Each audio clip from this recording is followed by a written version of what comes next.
Hai. Jumpa lagi bersama saya Rina, pastinya di Love Rins Bercerita. Channelnya cerita keren. Jangan lupa like, subscribe, dan bunyikan loncengnya ya. Terus dukung channel ini agar bisa update cerita setiap hari. Balik lagi di Scene, karya Rina Rins pastinya. Sampai juga kita di bagian 24. Selamat menikmati episode sebelumnya. 3 tahun sudah Dani menanti di pintu gerbang hati Cynthia dengan sabar. Apakah Cynthia sudah siap membuka pintunya lebar-lebar? Sudah terlalu lama pria itu menatap layar 17 inch di hadapannya. Sebuah halaman terbuka di browsernya. Akun Facebook seorang wanita yang lama ia rindukan. Tampak senyum tipis dari wajah cantiknya yang tak berubah di foto profil. Masih sama seperti dulu. Ya, masih saja sama. Inilah yang ia lakukan saat-saat waktu memberinya kesempatan untuk beristirahat dari rutinitas yang menyebalkan. Ia selalu melihat Cynthia di jejaring sosial. Ia harus menjadi orang lain untuk berteman dengan wanita itu. Ia menguntit kemana Cynthia bersosialisasi. Itu gampang, karena Cynthia tetap menggunakan nama aslinya. Dan siapa yang tak mengenalnya? Kini, pemilik cintanya itu adalah seorang penulis yang kerap mengisi media cetak.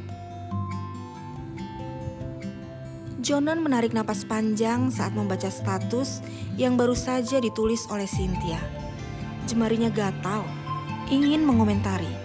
Sekali lagi dibacanya tulisan wanita yang dicintainya itu.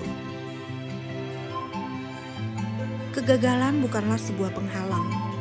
Berkali kau gagal, berkali juga kau peroleh kesempatan. Semua orang pernah terluka karenanya. Tapi, tidak semua orang berhasil memanfaatkan kesempatannya untuk memulihkan luka karena sebuah kegagalan. Kau termasuk yang mana? Jonan mengetikkan komentar. Bagaimana bila tidak ada kesempatan datang? Komentarnya tenggelam di antara komen-komen lainnya. Masih saja selalu sama. Cynthia bukan tipe orang yang gemar membalas komentar satu persatu. Sesekali Cynthia membalas komentar secara global, bukan tertuju pada satu akun semata.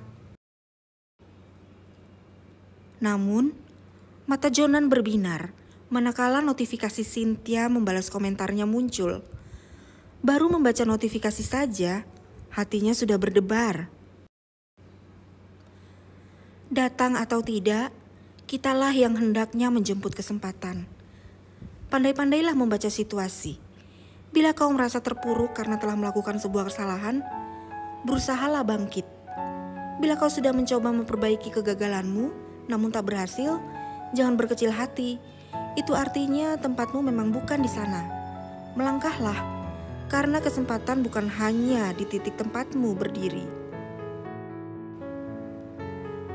Aku sudah melangkah, mencoba melangkah, Sin. Tapi lagi dan lagi, langkahku salah, karena hatiku masih tertuju padamu.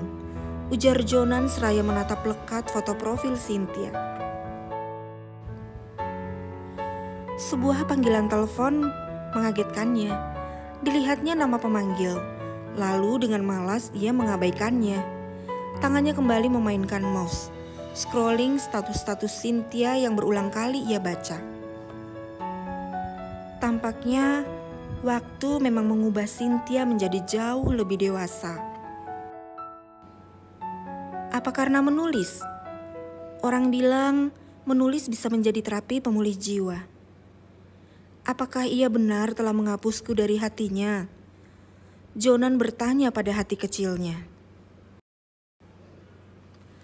Notifikasi WA berbunyi bertubi-tubi.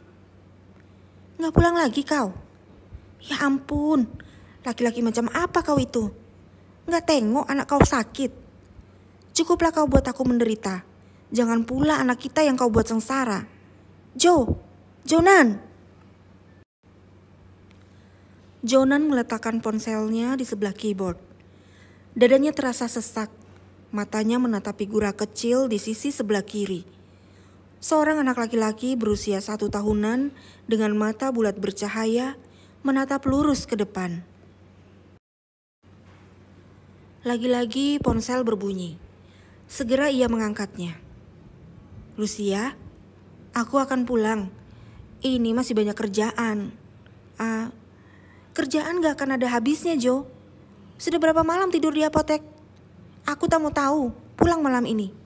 Anak sakit bukannya diurusin, orang lain selalu diutamain. Bawa obat jangan lupa.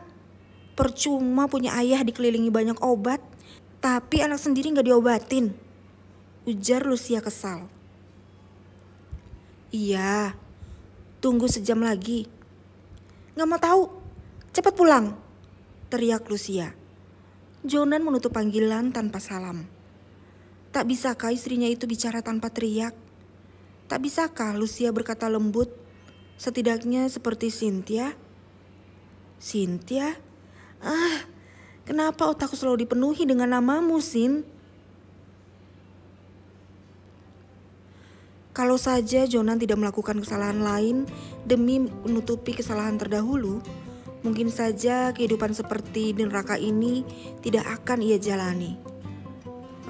2 tahun yang lalu. Mas, aku hamil. Gadis itu mengucapkan sebuah kenyataan yang membuat Jonan tak berkutik. Lucia, asisten apoteker di tempatnya bekerja. Ketika memutuskan hijrah dari Alor, Jonan kembali ke Pulau Jawa dan menetap di tanah kelahirannya, Purwokerto. Di sana ia bergabung dengan rekannya mendirikan sebuah apotek. Dan di sanalah ia berkenalan dengan gadis manis berambut ikal berdarah Batak. Semua karena terbiasa bersama membuat mereka saling dekat. Tanpa ikatan berpacaran, teman tapi mesra. Namun karena nafsu yang tak bisa dibendung, hubungan pertemanan itu benar-benar lebih dari sekedar teman. Mas, kau akan bertanggung jawab kan? Ini bukan hal kecil, tanya Lucia. Gadis itu memang sangat menyukai dan mencintai Jonan. Ia sadar, adanya dirinya hanya sebatas pelarian semata. Lucia tahu cerita tentang Cynthia dan betapa besar cinta Jonan untuk gadis yang entah ada di mana itu. Tapi usahanya untuk mengikat Jonan berhasil. Benih tumbuh subur di dalam rahimnya. Lucia, aku tidak akan mundur kali ini. Bila ini memang takdirku, aku akan menjalaninya dengan sebaik-baiknya. Tapi, kumohon, jangan kau minta aku untuk melepaskan Cynthia dari hati dan pikiranku. Lelaki macam apa kau ini? Kau hamil bukan karena keinginanku, Lucia. Brengsek. Terserah kau sebut aku apa. Brengsek, bajingan, lelaki tak tahu diri. Silahkan, sebut saja. Begitulah aku, dan kau masih saja nempel padaku, ucap Jonan tanpa ekspresi. Kehamilan Lucia bukanlah apa-apa untuknya. Meski ia cemas kehidupan seperti apa yang akan ia jalani dengan wanita yang tak menghargai seorang laki-laki seperti Lucia, adalah sebuah kesalahan karena membuka pintu hatinya untuk Lucia. Wanita itu jauh dari kata ideal buatnya. Wanita yang suka marah-marah dan egois. Satu kelebihannya yang bisa dipandang adalah, ya benar, Lucia bertubuh bak gitar Spanyol. Laki-laki mana yang mampu mengalihkan pandangan dari tubuh seksi itu? Jonan tentu saja laki-laki yang tak menolak bila diberi tanpa meminta. Pernikahan tak dapat dihindari. Jonan menikahinya, namun tak satu malam pun ia merebahkan tubuhnya di samping Lucia. Ia lebih suka tidur di ruang TV atau di apoteknya. Lucia tak dapat melarang. Dinikahi Jonan saja, ia sudah beruntung. Setidaknya ia tak perlu lagi bekerja. Ditambah Keluarga Jonan memang keluarga terpandang, sedikit banyak mengangkat derajat hidupnya. Semuanya terpenuhi, dan lagi segala gerak-geriknya tak diperhatikan Jonan. Ia bebas mau bertemu siapa saja dan mau apa saja. Namun, semua berubah ketika Jonan hampir tak pernah pulang. Lucia baru menyadari keberadaannya sebagai seorang istri sangat tidak berarti. Apalagi kehadiran Virgo, anak lelakinya yang membutuhkan sosok ayah, benar-benar membuatnya frustrasi. Ia tak mungkin membesarkan anaknya seorang diri. Bagaimanapun, ia ingin membuat Jonan mengerti posisinya sebagai seorang ayah. Sementara itu, Cynthia mematut dirinya di depan cermin. Rasanya ia telah lama tidak memanjakan diri berkaca. Bekerja di base camp dan hanya di dalam ruangan selayaknya rumah sendiri membuatnya tidak peduli berias diri. Namun, itu berdampak positif untuk kulit wajahnya. Bebas dari riasan membuat wajahnya lebih natural. Alih-alih terlihat sebagai seorang wanita yang akan menuju kepala 3, ia justru terlihat seperti gadis remaja yang imut. Cynthia tersenyum sendiri memandangi wajah mulusnya. Akhir pekan ini, ia menerima ajakan Dani untuk berlibur ke kota wisata Batu. Bukan hal baru memang, karena Batu selalu ia lewati ketika pulang pergi dari Malang ke Kediri. Malam ini ia berniat untuk menjawab pertanyaan Dani 3 tahun yang lalu. Dengan penuh keyakinan, ia akan memberikan jawaban yang tepat. Mbak Sin.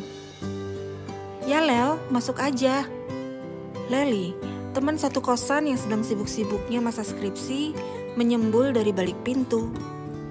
Duh, yang mau diapelin. Ah, apaan sih? Biasa aja kali. Nih Mbak, Leli menyerahkan bungkusan besar. Apa ini? Cynthia menerima bungkusan yang terasa berat di pegangannya. Cynthia dan Leli saling berpandangan begitu terdengar suara cericit dari dalam bungkusan. Gak tahu, ada yang nganterin, udah pergi lagi, kurir kayaknya sih. Coba dibuka, aku penasaran. Cynthia membuka dengan hati-hati. Bunyinya seperti, wow. Lovebird, sepasang lagi. Romantis amat. Baru kali ini aku lihat ada kekasih yang menghadiahkan burung. Goda Leli. Cynthia menatap tak percaya. Lovebird? Cynthia membolak-balikan kurungan dan menemukan sebuah kartu di sana. Leli gemas. Ayo buruan, bacalah. Cynthia tersenyum melihat tingkah Leli yang geram. Diambilnya kartu ucapan di sana. Happy birthday Cynthia. Kuharap kamu menyukai hadiah ini. Kamu tahu, Lovebird adalah burung yang setia pada pasangannya. Bila yang satu mati, bisa dipastikan yang satunya lagi segan untuk hidup. Aku yang selalu mencintaimu. Tanpamu, aku hampa. Bukan dari Dani, ujar Cynthia pelan. Hah? Bukan Dani? Lalu? Leli mengambil paksa kartu ucapan merah jambu itu. With love, J. Leli membaca penutup ucapan itu. Cynthia terduduk lemas. Leli memandang cemas. Sin? Dani muncul di depan pintu kamar. Ketiganya saling memandang. Seketika hening. Hanya detik jam terdengar. Tak, tik, tak, tik. Apakah benar si pengirim hadiah itu Mr. J? Saksikan episode selanjutnya, jangan sampai kelewatan. Terima kasih sudah menonton. Jangan lupa like, komen, dan share ya.